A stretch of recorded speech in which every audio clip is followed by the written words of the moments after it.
Hi, this is Dan Sullivan. I'd like to welcome you to the Multiplier Mindset Podcast.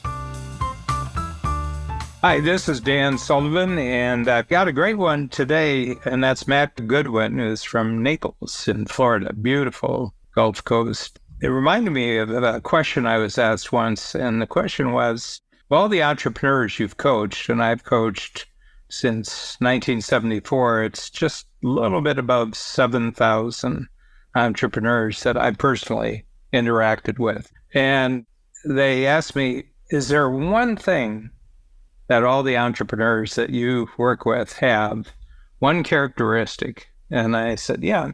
And I said, they're all killers. And they said, killers? And I said, yeah. I said, and some of them are quiet, some of them are loud, some of them are extroverts, some of them are introverts, some of them are great talkers, some of them mostly just think a lot, but they kill off all alternatives except doing what they have their mindset on. And I have that. And you could just see this resoluteness that he has, that once he locks on to his goal, he's going to deal with any obstacle in his way and turn it into his advantage. My name is Matt Goodwin. I'm a real estate attorney focused on real estate transactions throughout the state of Florida.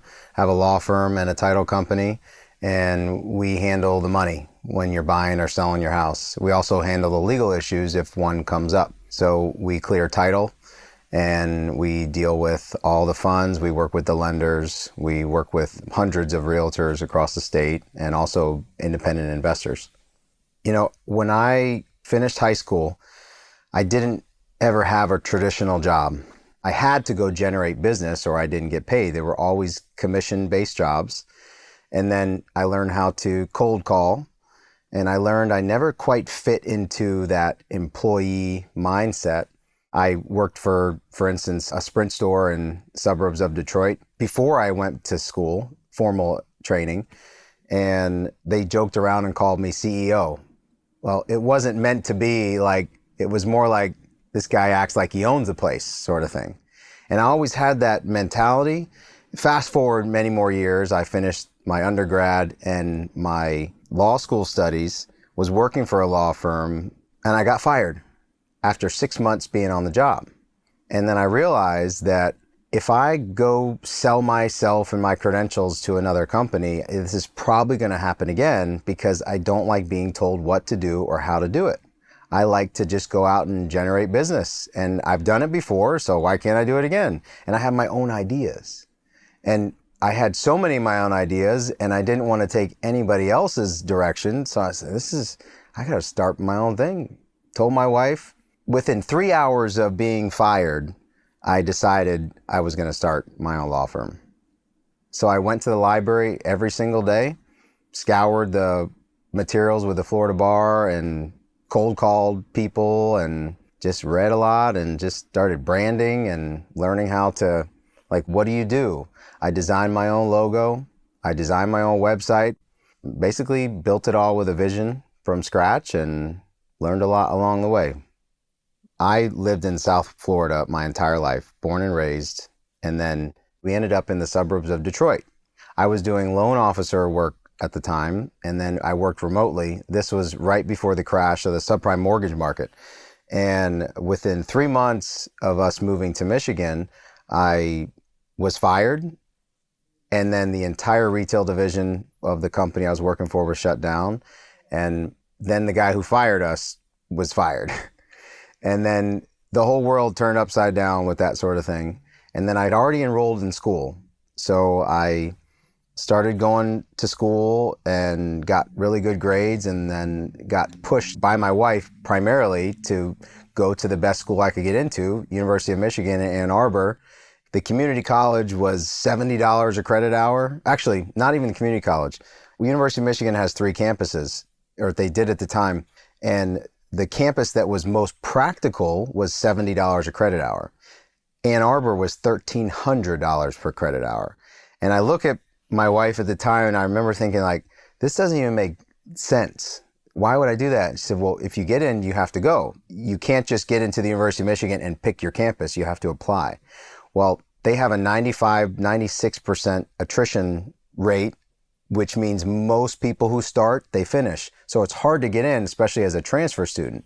So I was able to get in and made the commute an hour every day. And that's when I just worked on myself more, stayed focused on studies. But fast forward to the end of that, our first son was born at 2 months before I started law school, actually less than 2 months. So we started law school, which is the first year supposed to be the hardest. We had an infant. We had no family. My wife started as an attending in a hospital, which means she was now the leading ER doctor. And we had a live-in nanny. And we went through 3 nannies total, but I was able to graduate from University of Florida Law School with honors. Barely any gray hair, surprisingly. More of the gray hair started to pop up after my first few years in practice on my own. But when you start a business, sometimes on blind faith, which maybe just come out of confidence, you have to get one client that's going to start you and give you the margin of time you have that's going to give you cash flow to pay your bills. Well, I found that source, and then from there, I had the confidence and the experience to just approach and market myself everywhere. So I cold called lawyers. I took them to lunch. I cold called financial advisors. I joined the organizations that I knew I wanted to be a part of that were going to generate referral business for me. And things just started to happen. I got on the committees that people said I would never get on unless I was a board certified real estate attorney or knew somebody on the committee. Well, a couple lawyers encouraged me to just apply, and then that got me in front of more of the players in town. Over the last several years, I've just planted a bunch of seeds in those early days and started to see them bear fruit. Like, all right, so what's next? I say that I just have 10x myself multiple times, where I remember looking at 75,000 in a quarter was like, yeah, that was good money, because that was a little higher than the salary I got as a first year associate at this law firm that fired me. So I'm like, all right, that's good, but it's got to be more, right? So I just kept doing what I was doing.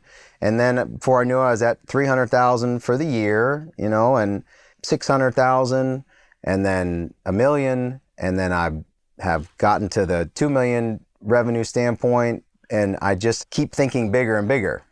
Well, in 2018, I went from being a lawyer to being a manager. And that's when things got really hard.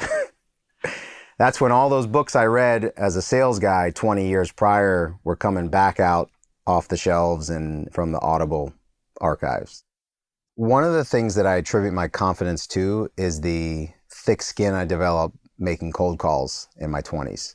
6 years, we would say smile and dial. We would take leads, we would call them, we'd get a disconnect, we'd call the next one. We'd get a this number's out of service, call the next one. Someone would pick up and then hang up, call the next one. Someone would pick up, we'd start to talk, and then they'd say, not interested, hang up, call the next one. And from time to time, we would call back the people that we knew hung up on us. We'd say, I think we got disconnected. I just wanted to finish talking about what we were talking about. And I learned all these little tactics, how to take a no for an answer, but not settle, right? So the sale started at no. That really went a long way, because I look back at my earnings over those, from my early 20s to mid 20s, even close to 30, and it was sad. All right, something's not working, but I'm going to fake it till I make it. And you hear that and you say that, and sometimes it has a negative connotation to it, because you're like, who are you trying to fool, right? But I read these books, I bought this program, I tried this thing, I made some money, and then over all those experiences, you realize that you're not really faking anything, you're just acting as if, and you have to have confidence. And I went through so much as a kid, a lot of stuff, right? It was hard. That just made me who I am today.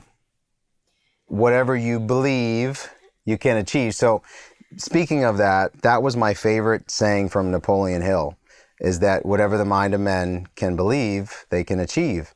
And it's so funny, because I read that book, Think and Grow Rich, when I couldn't even grasp the concepts in it, didn't have a college degree. And when I was in my first year of law school, second semester, they give the opportunity to greet the incoming law students. Or no, it was my second year. Then you have to apply, though, to become one of these ambassadors. And they interview you to make sure you're not going to make the school look bad. You know, it's a top school and, you know, certain caliber of students, and, you know, getting in is one thing, but being the face of it is another. When one of the questions was, tell us about a mentor of yours. And I couldn't think. I was like, what is a mentor? I was 30 years old in one of the top law schools, went to one of the top public universities in the country, and I still didn't have this concept. And I knew what a mentor was, don't get me wrong, but I don't feel like I ever truly had a person. So I said Napoleon Hill. This is after searching deep for, gosh, I got to have something to say. I was thinking an older man who's wise and smart and took me under his wing. Well, that didn't exist. So I said Napoleon Hill, and the lady looked at me like, isn't he dead? I said, yeah, thinking that either I said something that was wrong, and I was just like, I didn't say this, but I thought, who cares? That's my answer.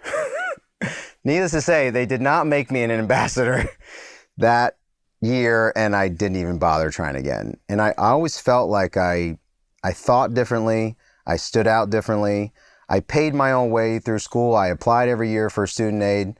My mom was a waitress, still is. You know, dad was gone years ago. Never had that support from an educated parent or a wealthy parent, you know, because you don't have to be educated to be wealthy. But I had neither one.